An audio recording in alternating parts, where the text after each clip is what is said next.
Good evening, everyone. I am coming back with a new story. This story is called A Bad Case of Stripes by David Shannon. And here with me is my daughter, Vera. Hey. Do you want to say hi, Vera? Hi. You like how she styled me for the video? Oh, yeah. I style her good. All right, let's get back to the story. A Bad Case of Stripes by David Shannon.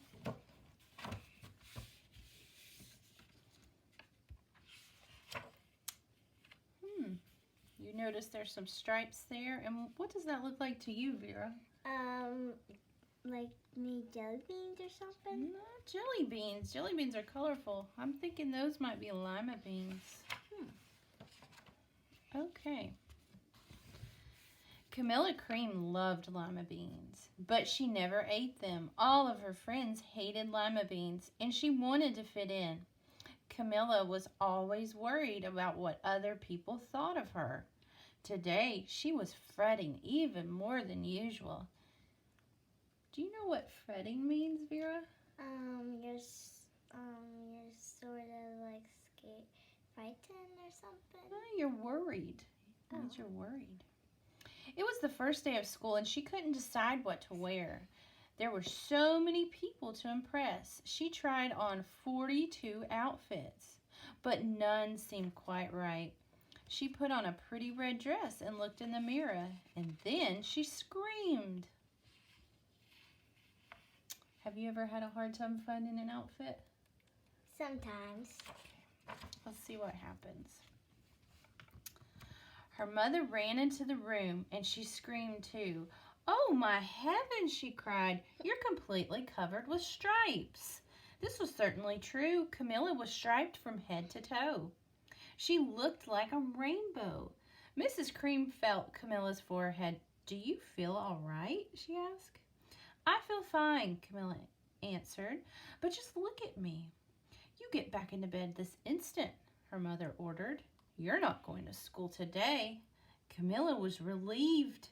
What does relieved mean? Does it mean like... You're glad. Oh, you're glad. Yeah. She didn't want to miss out on the first day of school, but she was afraid of what the other kids would say, and she had no idea what to wear with those crazy stripes.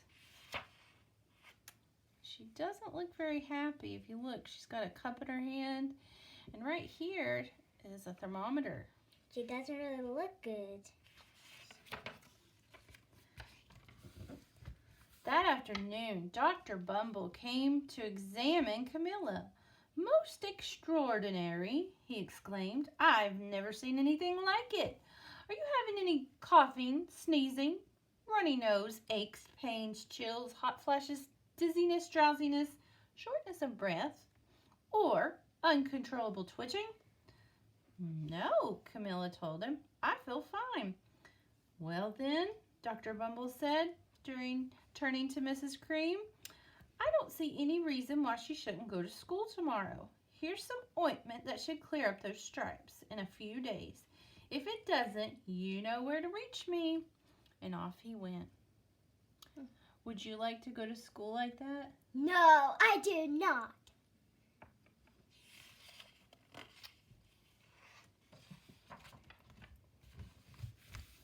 The next day was a disaster. Everyone at school laughed at Camilla.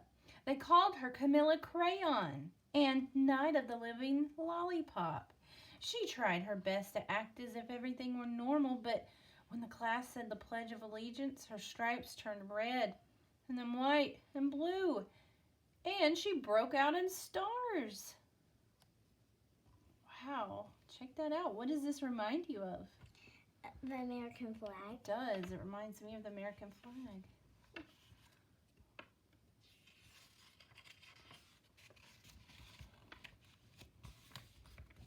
The other kids thought that this was great. One yelled out, "Let's see some purple polka dots." Sure enough, Camilla turned all purple and polka dotty.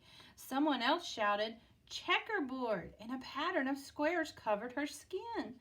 Soon everyone was calling out different shapes and colors, and poor Camilla was changing faster than you could change channels on a TV. That wasn't very nice, was it? Oof, that's not very good, too. No. She looks pretty upset.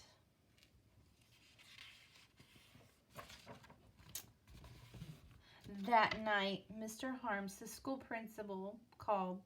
"I'm sorry, Miss Cream," he said. "I'm going to have to ask you to keep Camilla home from school. She's just too much of a distraction. I've been getting calls from other parents, and they're afraid those stripes may be contagious." Do you know what contagious means? Does it mean it can spread to someone else? Yeah, it means it could spread to someone else, like someone else could catch your sickness. Camilla was so embarrassed. She couldn't believe that 2 days ago everyone liked her. Now no one wanted to be in the same room with her. Her father tried to make her feel better. "Is there anything I can get you, sweetheart?" he asked. "No, thank you," sighed Camilla. What she really wanted was a nice plate of lima beans, but she had been laughed at enough for one day. Poor Camilla.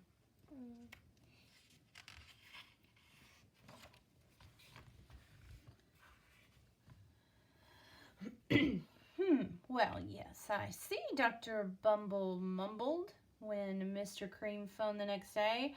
"I think I better bring the specialists, and we'll be right over." About an hour later, Dr. Bumble arrived with 4 people in long white coats. He introduced them to the Creams. "This is Dr. Grop, Dr. Sponge, Dr. Cricket, and Dr. Young." Then the specialist went to work on Camilla. They squeezed and jabbed and tapped and tested. It was very uncomfortable. "Well, it's not the mumps," concluded Dr. Grop. "Or the measles," said Dr. Sponge. "Definitely not the chicken pox," put in Dr. Cricket. "Or sunburn," said Dr. Young. "Try these," said the specialist. They handed her a bottle filled with different colored pills. "Take one of each before bed, Dr. Grop," said Dr. Grop. Then they filed out the front door, followed by Dr. Bumble. Do you think they really had an idea of what was wrong with Camilla? Not really. Not really. They've never seen it. It's a very rare case. Yeah, very rare. That night, Camilla took her medicine, and it was awful. When she woke up the next morning, she did feel different, but when she got dressed, her clothes didn't fit right. She looked in the mirror, and there, staring back at her, was a giant, multicolored pill with her face on it. Wow. So she turned into what she ate, right? She took those pills, and then what did she turn into? What she ate. A pill, a big pill, yeah.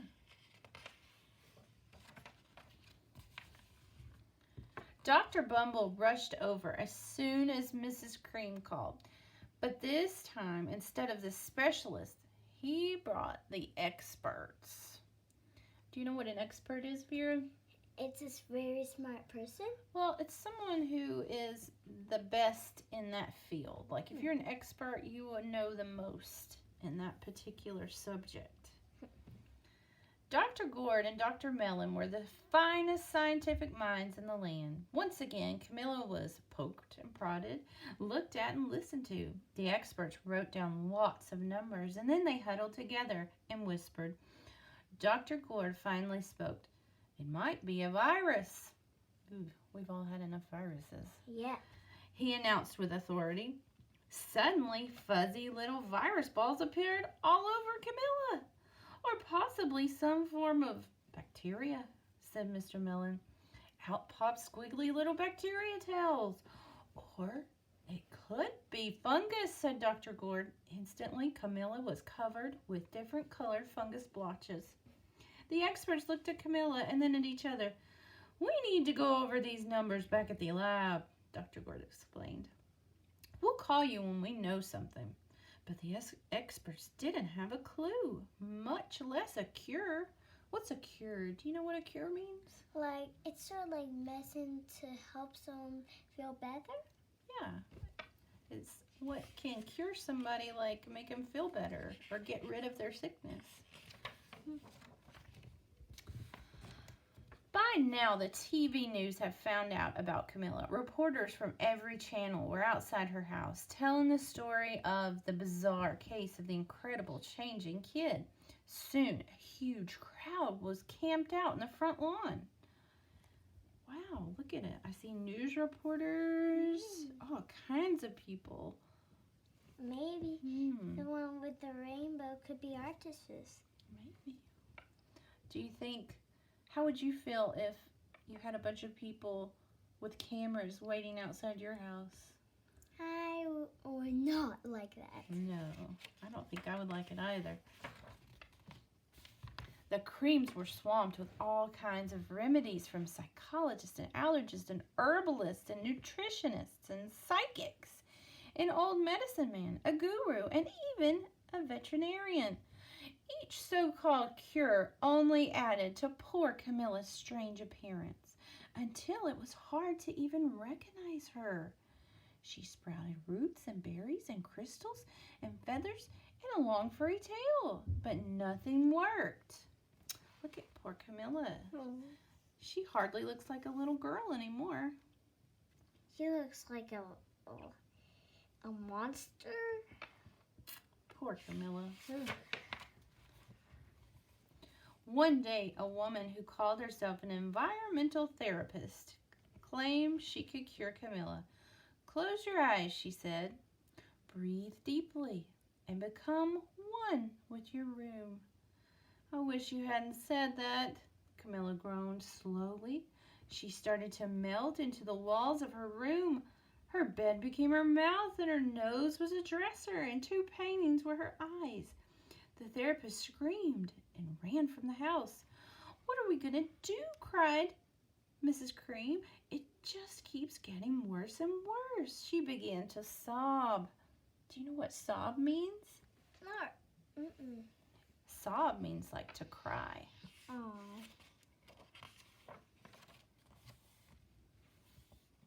At that moment, Mr. Cream heard a quiet little knock at the front door. He opened it, and there stood an old woman who was just as plump and sweet as a strawberry. Excuse me, she said brightly, but I think I can help. Who does she remind you of? An artist. An artist? I was Sure. thinking like maybe a sweet little grandma. Yeah, sort of. But there's like paintings like right here and there. She went into Camilla's room and looked around. My goodness, she said with a shake of her head. What we have here is a bad case of stripes. One of the worst I've ever seen. She pulled a container of small green beans from her bag. Here, she said, these might do the trick. Are those magic beans? Asked Mrs. Cream. Oh my, no, replied the kind old woman. There's no such thing. These are just plain old lima beans. I'll bet you'd like some, wouldn't you? She asked Camilla. Camilla wanted a big, heaping plate full of lima beans, more than just about anything, but she was still afraid to admit it. Yuck, she said. No one likes lima beans, especially me. Oh dear, the old woman said sadly. I guess I was wrong about you. She put the beans back in her bag and started towards the door. Camilla watched the old woman walk away. Those beans would have tasted so good, and being laughed at for eating them was nothing compared to what she'd been going through. She finally couldn't stand it. Wait, she cried. The truth is, I really love lima beans. I thought so, the old woman said with a smile. She took a handful of beans and popped them into Camilla's mouth. Said Camilla. Wow. Do you think this is going to be the cure? I think so. Let's find out. Suddenly, the branches, feathers, and squiggly tails began to disappear. Then the whole room swirled around. When it stopped, there stood Camilla, and everything was back to normal. I'm cured, she shouted. Yes, said the old woman. I knew the real you was in there somewhere. She patted Camille on the head. Then she went outside and she vanished into the crowd. So all it took was the little lima beans.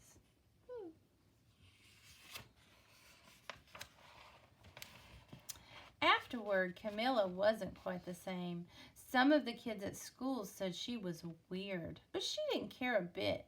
She ate all the lima beans she wanted, and she never even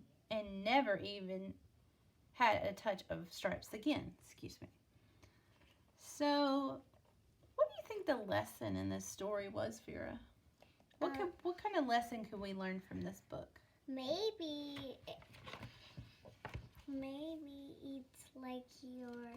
eat your food in case. Eat your food? Well, really what I was thinking is that when Camilla finally was herself